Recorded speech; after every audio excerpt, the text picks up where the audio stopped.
Hello, my fellow Americans. So, as Susan was just talking about, we've got a lot of issues at the county level. Did you know that the county budget has gone up by $3 billion just in the last 4 years since Sarmiento got in there? We're talking about one county here. Isn't that out of control? It's just crazy. Just to name a few of the categories, I did some research on this last week. They got these different categories, as Tim Shaw was talking about, each thing that our supervisors spend our money on. Countywide capital projects, non-general fund, went from $151 million to $517 million in spending in just 4 years. Wow. Property and casualty risk internal service fund went from $34 million to $417 million in 4 years. And the category where it says miscellaneous, that went from $305 million to $560 million in 4 years. Oh, by the way, on top of all this past June, Orange County supervisors gave themselves a $49,000 raise. Why? Because the price of chicken went up?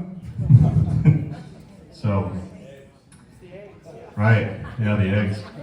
So one of the first things I like to do if elected, this is probably an unpopular idea amongst politicians, but I'd like to propose eliminating this raise. Because to me, it was just a slap in the face to the residents of Orange County.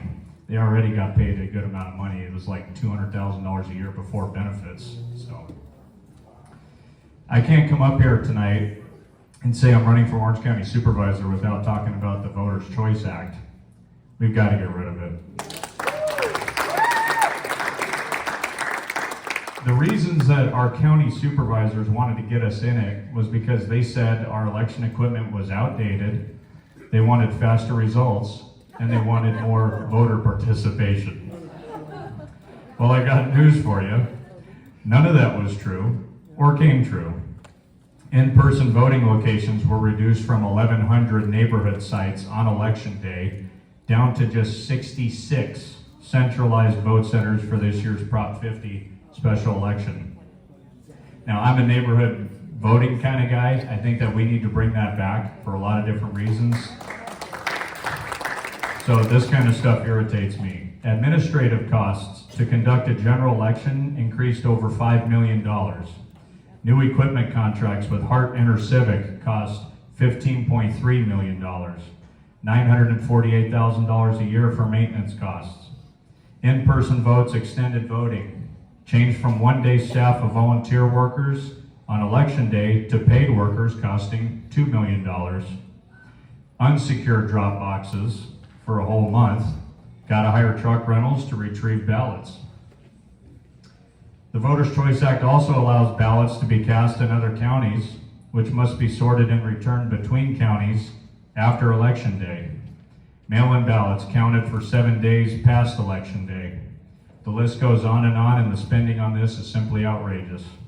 Orange County can save millions of dollars by getting us out of the Voters' Choice Act alone. Paper ballot, voter ID at precinct level. Election day, not election season. Homelessness is another ongoing problem across our county, as you know. I think the best way to tackle this problem is to address drug addiction and mental health challenges. Cost of living continues to rise. Local businesses are being forced to either close down completely or hire workers to work under the table in order to make profit. As your supervisor, I will support policies that will provide incentives for local businesses to hire locally so our residents will be able to have jobs that pay sufficiently to keep up with the high cost of living. Lastly, I just want to thank CPOC for giving me this opportunity to speak to you tonight. And I wanted to mention this. Recently, I was going around neighborhoods close to where I live, just introducing myself to some of the folks that live in my area, knocking on doors. And one lady that answered the door, I was talking to her for a couple minutes, and I told her what I was running for, and I told her what I stood for, and all that good stuff. And then she goes, "Well, James, let me ask you a question. What qualifies you for this office?" I said, I'm not a politician.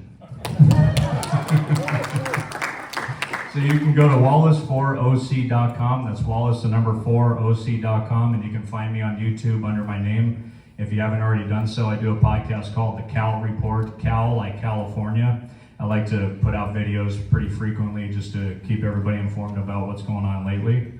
I'm James Wallace, candidate for Orange County Board of Supervisors, District 2. Thank you very much.